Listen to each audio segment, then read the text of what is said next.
Well, hello there again, friends. Welcome back to the channel. Grab your cup of coffee, because I'm Paulie, and this is Paulie's Power Hour.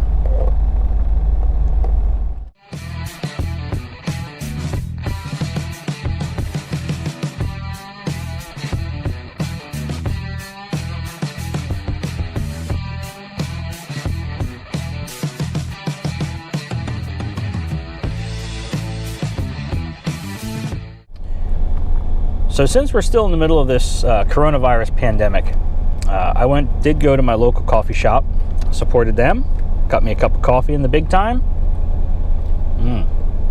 Delicious. And I've been kind of, during this quarantine, isolation, social distancing, whatever you want to call it, I've been going through my archives, if you will, if you want to call them that, I guess. Video, because like I said, I've been shooting video since like 2016-ish, 2017, and most of it has never seen the light of day. I just, didn't think it was good enough, whatever, but there's a lot of good stuff in there, here and there, that I think I would like to finally show. The next couple videos are going to be archive videos of things that I've done in the past while I work on things and record things and try and finish up some projects to put out for content. So I hope you like it. Please excuse the video. I was young. I didn't really know what I was doing. Younger, I guess, whatever. Older camera. I didn't have my GoPro yet. So I hope you enjoy it. It's a lot of fun. Whatever. It's something good to laugh at. So here we go. Roll it on the Paulie's Power Hour archive. Today we're going to be working on my 1985 Trans Am. Plug wires, plugs, a little custom touch, and then we're going to be doing suspension, specifically idler arm, tie rod ends, adjusters, and a steering gearbox. So, without any further hesitation, let's get under the hood and get to work. So, before we start working under the hood, there's a little bit of prep work that needs to be done. I'm going to take my plugs, a gapping tool, my iced coffee, and the wires. Make sure I have everything, all my ducks in a row, if you will, before I pop the hood and start working. So first, this electrode has to be a certain gap. There has to be a certain gap between the electrode and the arm here. This particular car is 45 thousandths. So, gapping tool at 45 thousandths. Gap. You put the two together, and look at that. It doesn't fit. Alright, no big deal. See this little guy right here? Take him on the electrode and you tweak it up a little bit. Less is more here. A little bit at a time. You don't want to make it too big until 45 thousandths just fits. Alright, so one down. Got 7 more to go. I'll catch up with you guys here in a little bit. Alright, got 7 plugs. This is number 8. Now, you might be asking yourself, well, Paulie, what happens if I tweak that arm back a little too far, where 45 more than fits in there? You take the thing and you work it back the opposite way. And instead of going back like this, you go up like that. Boom. 45 thousandths. Alright. Now, I've got 8 plugs gapped and ready to go. Now I'm going to turn my attention to my wires. Now, I buy these. They're Excels. The most important thing about them is you make them yourself. What do I mean? You got boots on one side. Let's go to the plugs. And the other end, like spaghetti, is empty. I get these. They're nice, shiny, and red. I put them on the plug. I run it up to the distributor. I clip the end. I crimp it. I put it on. Perfect fit every time. Custom. So, what's important here? You want to make sure you have 8 of them. 1, 2, 3, 4, 5, 6, 7, 8. And then this is the coil wire. So, 8 wires. So 1, 2, 3, 4, 5, 6, 7, 8, 9 for the external coil. And you're going to need a bunch of these little guys. This is what crimps on the end of the wire. Goes to the distributor cap. 1, 2, 3, 4, 5, 6, 7, 8, 9, 10, 11.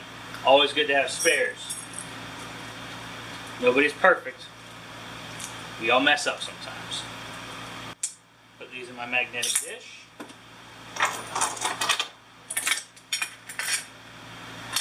Put my 8 spark plugs in my magnetic dish. Alright, so here we are under the hood. Got a 406 cubic inch small block Chevy in need of a tune-up. Fender cover. Got some tools. Got my plugs. Let's get to work. First thing I'm going to do is disconnect my temperature sender wire. Tuck that under here and get that out of the way.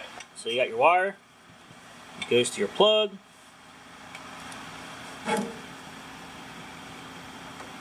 Alright. Tune-up 101, people. So here we go. Take the plug wires off.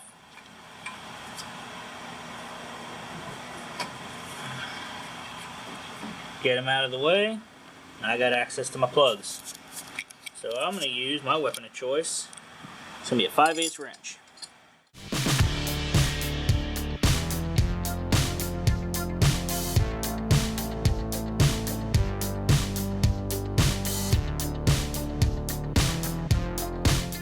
Sometimes, depending on angles and whatnot, sometimes it's easier to switch hands. Now these plugs have been in there for a really long time, as you can tell. A little black.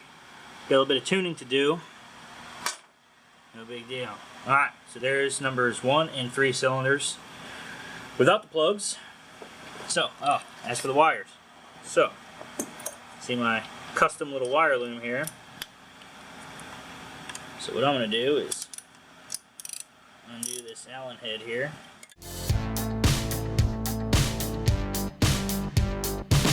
Now, lather, rinse, repeat.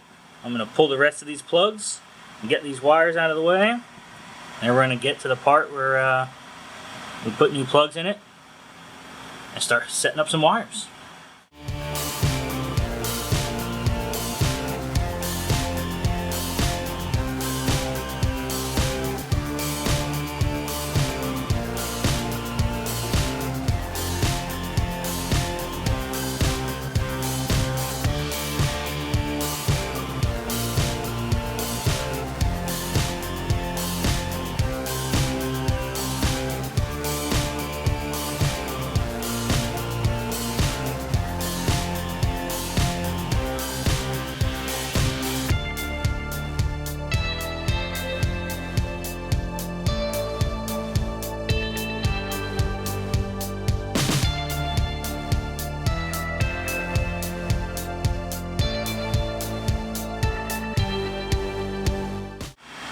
See that? Challenge overcome. Together. So here's how I did that.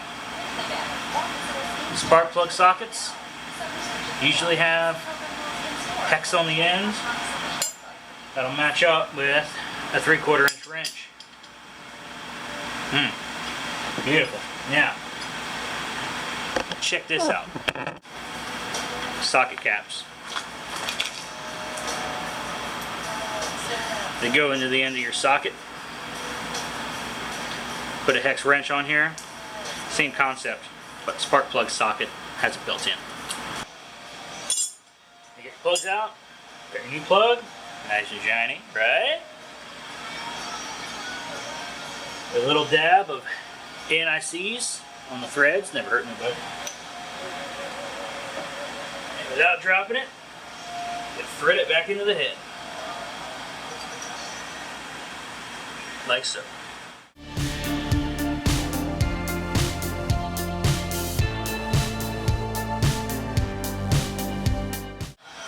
Now, you'll have to kill these There's the torque spec. But I'm not wrestling a torque wrench in there, so hand tighten a little more.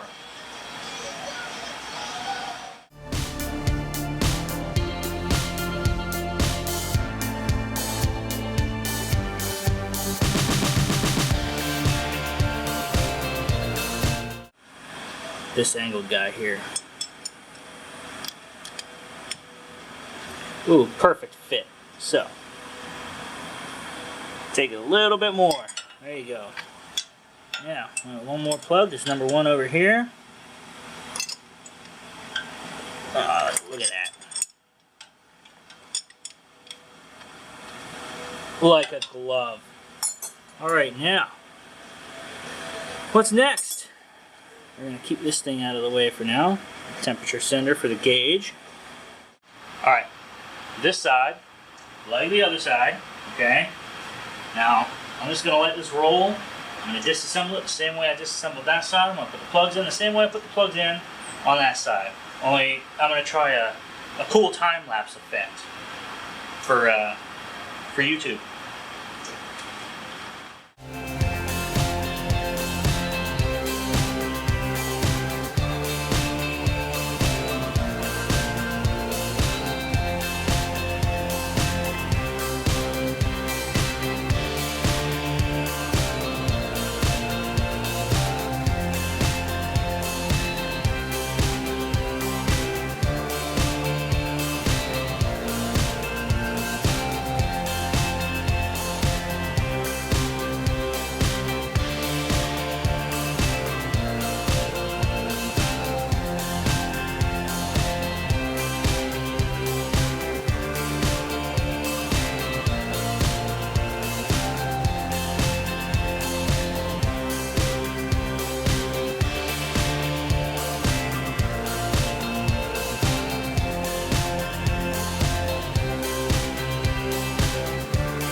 Meet me back at the workbench. I have some more cool stuff to show you. Part where you take your old wires and you try and figure out the length of your new ones to match your old ones. So, if I take all of these and kind of hold them up to each other like so, you'll see that really they're not all that long. Not when compared to the new ones. I think we got enough. So, for plug wires, I like to start from the front and work my way to the back because your longest wire is always going to be at the front. So, looking at these, we're going to start with number 1. There's number 1. Clearly not the longest of these. More on that later. This one right here is almost a perfect length. But I'm going to go a little bit longer just because I like to have room for mistakes. Number 1. Like I said, I used to use a whiteout pen and write the numbers on the boots, but that looks kind of crappy. Yeah, I'd say so. Alright, so here's number 1. We'll put number 1 over here back of the car. Now, number 3 is pretty long. Why? Because it has to go to the other end of the distributor cap. Number 3, go through the car. And just about all of these are longer than number 5. So just take my pick. I picked this one. And I already picked number 7. So the next longest one is number 2. Now at this point, you've been pretty conservative about your size selections. You're going to be left with the longest of the wires left. So, that having been said, here's number 2. Alright, number 4. Now look at this. These two are pretty long, right?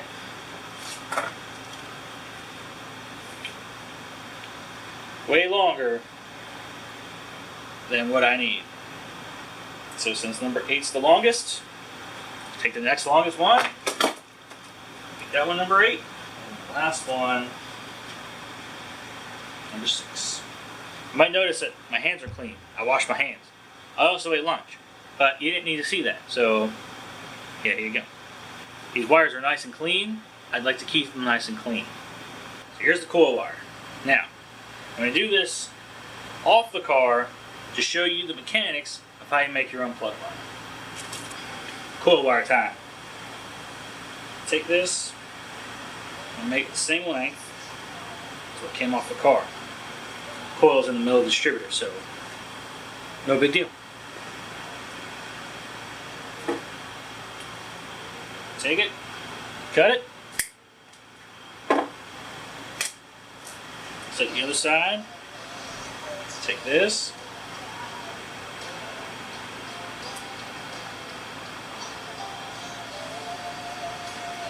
you need to make sure that this is untouched. This is perfect, just like this. If it's shredded or cut or nicked, it's not going to work right. Fold it over, crimp, crimp,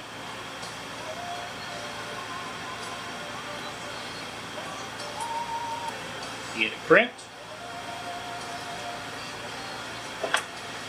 Take your boot, a little bit of WD-40.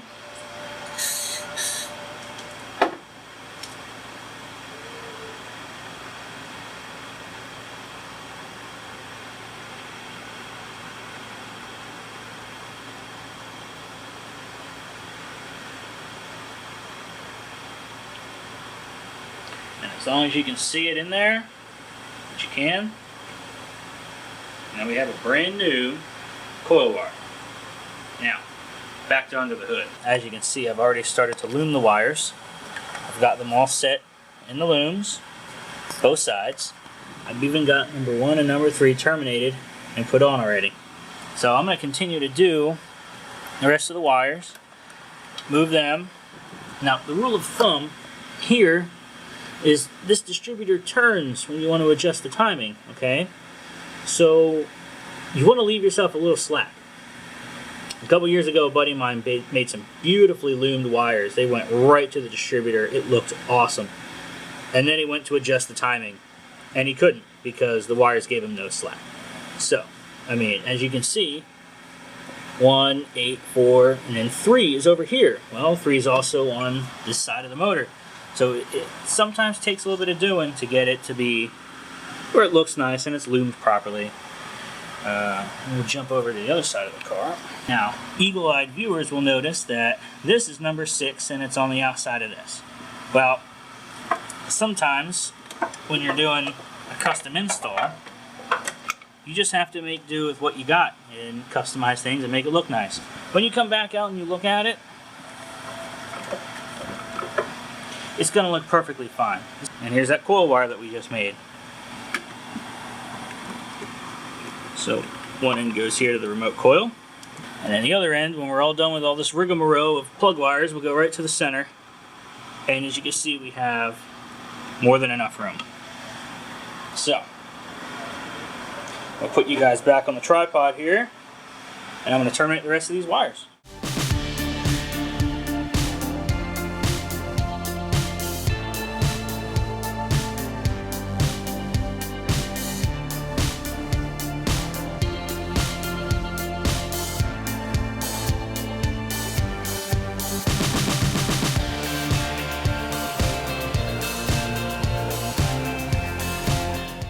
Alright, here we are. We're loomed, we're connected, and we are ready to turn the key. Ah, just kidding. Coil wire.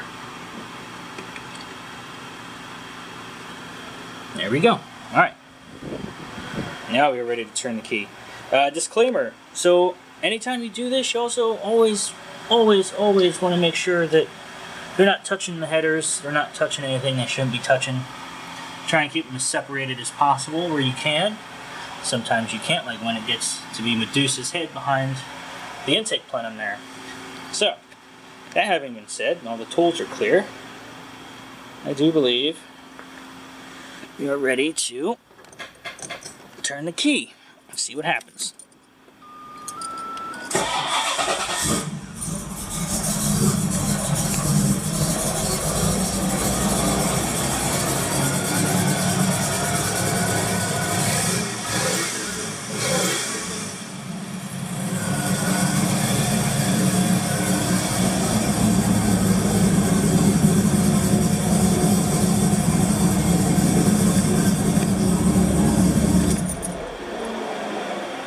Sweet. Check that out. It runs. With a little bit of time, a little bit of patience, and some simple hand tools, you can do your own tune-up and make your own plug wires. And they're a nicer fit than what you'd get from just the average don't really fit anything plug wires that you get from your local auto parts store. So I'm going to clean this up, and we are going to go underneath the car and do the steering components.